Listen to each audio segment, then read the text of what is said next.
So eto mga sangkay, magandang mag-usapan po ito ngayon. Itong patungkol po sa malaking project, isa sa mga higanting proyekto ni PBBM na ngayon mga sangkay ay kitang-kita na po at malapit na pong matapos ito. Ayon po sa report mga sangkay na kumakalat ngayon, ito po ay malapit na pong matapos at mamamangha po kayo sa napakalaking project na ito. Ito po ay isang tulay na mayroong tubig. Hindi po tulay na walang ilog. Naalala ko kasi yung tulay ni Noynoy Aquino na walang ilog eh. Well, anyway, before we start guys, paki-subscribe po yung ating YouTube channel. Ayan. Tayo po ay 1.42 million subscribers na. Road to 2 million subscribers.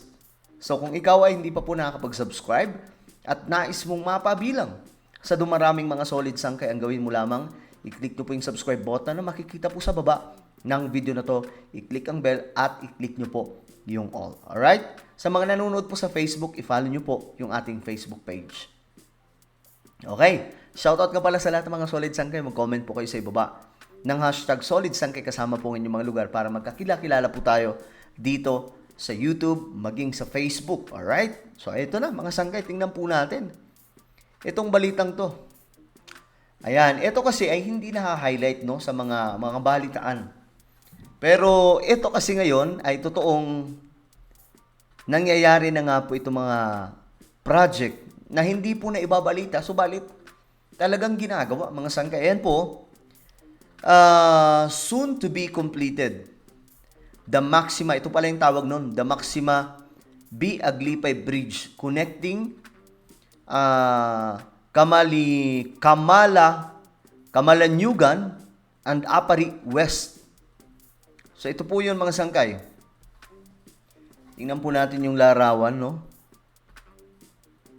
Ayan. O, di ba? Isa po yan sa mga tulay na pinapagawa ngayon mga sangkay ng Marcos administration. Actually, marami pa po ito mga sangkay. Kaya lagi ko pong binabalita talaga yung mga katulad nitong update para po nalalaman po natin. Hindi po mga sangkay yung tipong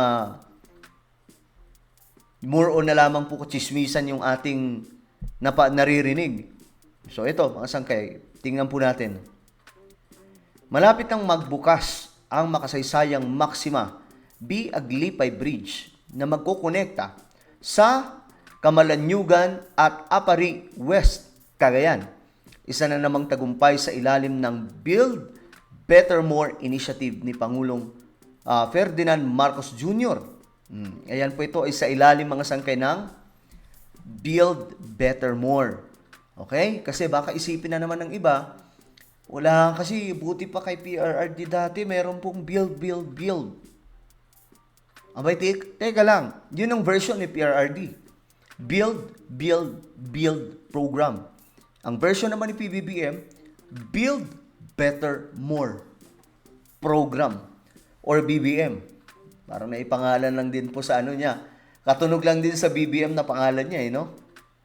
Pero yun na nga, may project. Totoong may mga project si PBBM. Kaya nga lang, ito po ay hindi binabalita mga sangkay. Masyado. At naka-focus lamang po sa mga chismis ng mga politiko, awayan ng mga politiko. Kaya nga, gusto po natin dito makakakita lagi ng mga ganitong klaseng update para po talagang isisiwalat po natin ang katotohanan tungkol po dito. Para nalalaman po natin kasi tayo mga sangkay, diba? Lalong-lalo na po yung mga bumoto kay PBBM. Yung iba sinasabi po na nagsisisi sila. Magsisisi talaga kayo kung hindi nyo alam ang totoo. Pero kung hindi kayo maniniwala sa mga sinasabi nila, mga chismis nila, at aalamin nyo yung mga project talaga ni PBBM, makikita nyo na, uy, may ginagawa naman pala yung presidente natin, hindi naman pala yung tipong wala. Diba? Patunay ito ng kanyang dedikasyon sa pagpapalakas ng infrastruktura ng bansa para sa mas mabilis na koneksyon, mas maayos na transportasyon at mas maunlad na ekonomiya. Ang tulay na ito ay hindi lamang mapapadali ang pagbiyahe kundi magdadala rin ng mas maliwanag na kinabukasan para sa Cagayan. Mga sangkay, di ba? Ayan po. O, tingnan po natin yung mga comment. Mabuhay po ang bagong Pilipinas. DDS. Kay tatay pa yan. Pambira. Sabi naman ng isa, may aangkin na naman mga DDS. Di ba mga sangkay? Kita nyo na. Inaasar na lang tuloy kayo ngayon. Yung mga DDS, inaasar na lang tuloy na mahilig mang angkin ng mga project. Kasi nga po, pati po yung mga project ni PBBM. Halimbawa, ilalabas. Sabihin nila, hindi, kay Duterte pa yan. Halimbawa na lang, yung mga tinutuloy ng mga project ni PRRD, hindi kay Duterte pa yan. Ano naman kung kay President Duterte? Anong gusto nyo? Hindi ituloy ni PBBM yung mga project na yan? Putulin yan dahil kay PRRD yan? Hindi naman po pwedeng ganon. Buti nga yung presidente natin. Eto sa lahat ng mga DDS, magpasalamat kayo. Dahil hindi po pinulitika ni PBBM itong mga project. Kaya kagaya po ng subway. Di ba? Tuloy-tuloy. Yan po yung sinasabing project of the century.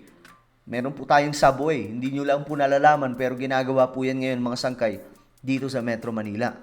At isa po yan sa napakalaking project. Tinuloy po ni PBBM. Kay PRRD po yan sinimulan.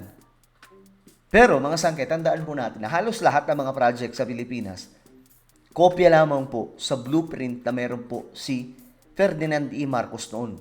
Halos yun pa rin po ang kanilang sinusundan.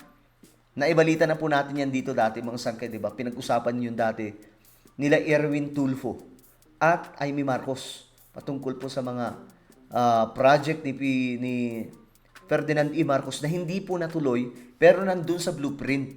Kumbaga ready na lang siya, naka-ready siya to execute or ipatupad o gawin. Kaya nga lang mga sangkay, wala, pinulitika. Buti si PBBM, hindi ganun. Kung loko-loko lang si PBBM, wag na natin ituloy yan, kay PRRD yan. Diba? Pero tinuloy niya at binibigyan pa po niya ng credit. Tingnan niyo yung mga post niya. Diba? Lagi pong andun si PRRD. Sinasabi po niya, itong project na ito ay tinuloy natin at salamat sa ating sinundan na si PRRD. Diba? Hindi tulad nitong mga DDS, mga sangkay. Imbes na magpasalamat sila kay PBBM kasi tinuloy. Hindi, wala yan, bangag yan, ganito. Anak kayo ng kitid talaga ng anong tawag dito? Ang kitid po mag-isip no? Teka lang, medyo lumabo. Ayun. So ayun mga sangkay, ito po ay isang malaking project ngayon ng ating pamahalaan na dapat po ninyong malaman. Okay? Ito po ay para sa kaayusan ng ating bansa. Sabi dito, ganda ng tulay, matibay at di substandard di gaya ng mga project ni puro substandard. Pero totoo to mga sanggay, yung mga pabahay daw po ni PRRD. Ito ayon po sa mga lumalabas na report, mga substandard daw po. Kagaya po ng mga pabahay doon po sa Yolanda. Kaya nga sabi ni PBBM, wala na, antala tayo Kaya nga ang ginawa daw ni PBBM, inayos ulit. Ni-rebuild yung bahay para matibay. Kasi yung nauna daw pong nagpagawa, bagamat hindi po niya sinabing si PRRD yun. Pero, hello guys, sino ba naman ang mga sinundan niya? Sinuinoy lang naman at saka si PRRD, di ba? At sa tagal nun, hindi pa rin matapos-tapos. Ngayon pa lang matatapos kay PBBM. Inayos pa daw po dahil substandard nga raw po. Well, kung ano man ang totoo dyan, bahala na po sila sa buhay nila. Pero ito nga, malaking project po ito. Ano po ang inyong opinion? Just comment down below. Meron po tayong YouTube channel, Sangkay Revelation. I-subscribe nyo po ito mga sangkay. Makikita nyo po sa screen dyan. Sa harap, may makikita kayong bilog. Pindutin nyo po yan.